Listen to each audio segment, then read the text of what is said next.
ఇప్పుడు మనం 2025వ సంవత్సరం ఆగస్టు నెల 1వ తేదీ నుంచి 31వ తేదీ వరకు ద్వాదశ రాశిలో 12వ రాశి మీనరాశి వారి జ్యోతిష్యం భూత భవిష్యత్తు వర్ధమానం ఎలా ఉందో గవ్వల శాస్త్ర ప్రకారం చూద్దామండి. గవ్వల శాస్త్రాన్ని చింతామణి శాస్త్రం అంటారు, లకోట ప్రశ్న శాస్త్రం అంటారు. 9 గవ్వలు 3 సార్లు వేసి వాటిని లెక్కబెట్టి వారి జ్యోతిష్యం భూత భవిష్యత్తు వర్ధమానం శుభయోగం అశుభయోగం ఎలా ఉందో చూద్దామండి.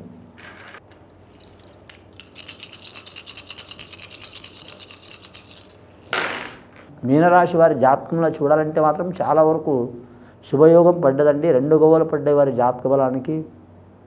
వీరి జ్యోతిష బలంలో చూడాలంటే మాత్రం 2 గవ్వలు పడ్డాయంటే వీరి జ్యోతిష బలంలో ఎటుపోయినా మాత్రం అనుకున్నది సాధించే అవకాశం ఉంది. వీరితో పాటు ఇంకొకరు సహకారం లేనిది ఏ పనులు జరగవండి. ఎక్కువ శాతం ఇతరుల మీద నమ్మకం ఖచ్చితంగా ఉంచుకోవాలి. రాశి వారికి రాజయోగం ఉన్నది, కూర్చుంటే రాదు, లేస్తే మంత్రి, తిరిగితే సేనాధిపతి అన్నట్టున్నది. ఎక్కడ పోయినా అనుకున్నది సాధించే అవకాశం ఉంది. ఎల్నాటి శని ప్రభావం ఉన్న వీరి గురుబలం అధికంగా ఉన్నది. చంద్రమహారదశ మంచి ఉంది, తారాబలం మంచి ఉంది. తారాబలం మంచి ఉన్నందువలన చేసే పనులు కావచ్చు, వృత్తిలో కావచ్చు, వ్యాపారంలో కావచ్చు, విద్యలో కావచ్చు, ఉద్యోగంలో కావచ్చు, పర్సనల్ లైఫ్లో కావచ్చు, ప్రేమ విషయంలో కావచ్చు, అలాగే కళారంగంలో కావచ్చు, అలాగే క్రీడారంగంలో కావచ్చు కలిసి వచ్చే అవకాశాలు ఉంటాయి. వీరి జాతక బలంలో చూడాలంటే మాత్రం ముఖ్యంగా మాత్రం వీరి పేరు మీద మాత్రం ఖచ్చితంగా మాత్రం కులదేవతని ఆరాధన చేయటం చాలా వరకు మంచిది. ముఖ్యంగా ఉత్తరాభద్ర నక్షత్రం వారు మాత్రం కొన్ని ఇబ్బందులు పాలయ్యే అవకాశం ఉంది. ఉత్తరాభద్ర నక్షత్రం వారు శనివారం మంగళవారం ఆంజనేయ స్వామిని దర్శనం చేసి ఖచ్చితంగా ఆంజనేయ స్వామిని సింధూరం ఆ స్వామిని పెట్టి, అలాగే మాత్రం మల్లెపూల మాల పెట్టి మాత్రం, అలాగే తమలపాకులు అద్ది ఆ స్వామిని రామరామ జయ రామరామ శ్రీరామ రక్ష సర్వ జగదరక్ష అనే వాక్యంతో పూజిస్తే చాలా వరకు శుభయోగాలు కలుగుతాయండి. అలాగే శనివారం రోజు మాత్రం శ్రీ వెంకటేశ్వర స్వామి దేవాలయం పూజ చేయటం చాలా వరకు మంచిది. ముఖ్యంగా లేదా నరసింహస్వామి దర్శనం చేయటం చాలా వరకు మంచిది. ముఖ్యంగా భార్య తరపు వారితో సహకారం అయ్యే అవకాశం ఉంటుంది.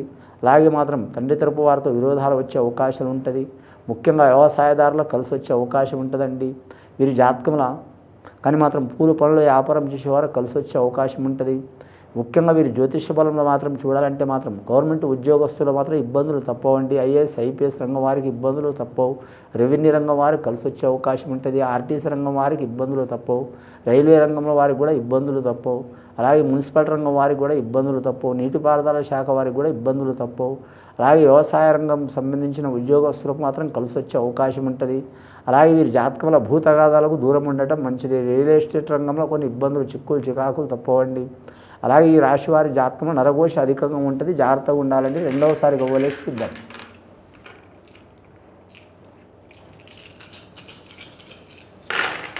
రెండవసారి గవ్వలేస్తే పడ్డాయండి. మొత్తం గవ్వలు 3 గవ్వలు పడ్డాయండి. చాలా అదృష్టమైన సంఖ్య వీరి జాతకంలో. విష్ణు ఈశ్వర్ బ్రహ్మ, ముఖ్యంగా వీరి జాతకంలో మాతా సరస్వతి దేవత, లక్ష్మీదేవత, పార్వతీ దేవత.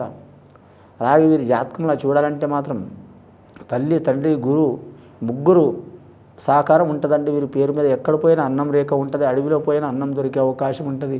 వీరు తినటమే కాదు 10 మందిని పెట్టే అవకాశం ఉంటుంది. ఈ రాశి వారి జాతకంలో మాత్రం సామాన్యంగా మునిగే స్వభావం ఉండదండి. 10 మందికి సహకారం చేసే స్వభావం ఉంటుంది. దైవ లక్షణం ఉంటుంది, శాస్త్రజ్ఞ లక్షణం ఉంటుంది. అలాగే వీరి జ్యోతిష మేధస్సు శక్తి చాలా ఉంటుంది, స్వతాబుద్ధి చాలా ఉంటుంది, ఆత్మవిశ్వాసం చాలా ఉంటుంది. ఒక్కోసారి ఆత్మవిశ్వాసం పెరిగితే అహంభావం అయితే ఆ అహంభావంలో ఇబ్బందులు పడే అవకాశం ఉంది. కాబట్టి ఏ పని చేసినా మాత్రం 1కి 4 సార్లు ఆలోచన చేయాలండి. ముఖ్యంగా ఈ రాశివారు జ్యోతిష బలంలో చూడాలంటే మాత్రం గురు రాఘవేంద్ర స్వామిని పూజ చేయటం, దత్తాత్రేయుడిని పూజ చేయటం చాలా వరకు మంచిది. షిరిడి సాయిబాబా సందర్శనం చేయటం చాలా వరకు మంచిది. గురువారం నియమం పాటించడం మంచిది. ముఖ్యంగా మాత్రం శనగలు దానం చేయటం చాలా వరకు మంచిదండి. పుష్యరాగం ఉంగరం ధరించడం చాలా వరకు మంచిది. అలాగే వీరి జాతకంలో చూడాలంటే మాత్రం నీలం మయూరి ఉంగరం ధరించడం కూడా చాలా మంచిది. బంగారం వెండి వస్తువులు కూడా చాలా వరకు మంచిదని వచ్చింది జ్యోతిష్య బలంలో. ఇప్పటివరకు అయితే వీరి జాతకంలో గవ్వలు 5 గవ్వలు పడ్డాయింది, లక్ష్మి గవ్వలు పడ్డాయి. 3వసారి గవ్వలేసి చూద్దాం.